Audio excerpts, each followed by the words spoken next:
તો મિત્રો સ્વાગત છે તમારું મારી યુટ્યુબ ચેનલ કોમન સેન્સની અંદર।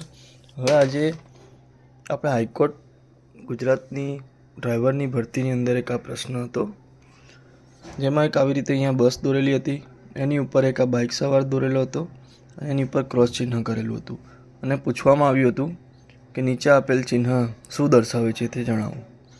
હવે અહીંયા તમે દેખશો 1 નંબરનો MCQ હતો ફક્ત BRTS માટે, બીજા નંબરનો ઓપ્શન હતો બાઇક માટે પ્રતિબંધિત, ત્રીજા માટે ઓપ્શન હતો બસ માટે પ્રતિબંધિત અને લાસ્ટમાં ઓપ્શન હતો બધા જ વાહનો માટે પ્રતિબંધિત। હવે અહીંયા એક કોમન સેન્સનો પ્રશ્ન એ થાય છે કે જો જે વસ્તુ બસ માટે પ્રતિબંધિત છે, બાઇક માટે પ્રતિબંધિત છે, બરાબર, તો જે એનો મતલબ એમ થયો કે એ જગ્યાએથી ના બસ પસાર થઈ શકશે કે ના બાઇક પસાર થઈ શકશે, બરાબર।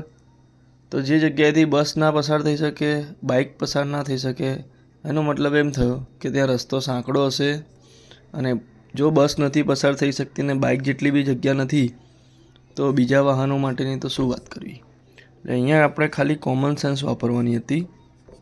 કેવી કોમન સેન્સ કે જો બસ માટે નથી જગ્યા કે ના બાઇક માટે જગ્યા, તો પછી આ રસ્તા ઉપરથી બીજા અન્ય કોઈ પણ વાહનો પસાર થઈ શકે નહીં, એટલે આન્સર આવશે બધા જ વાહનો માટે પ્રતિબંધિત।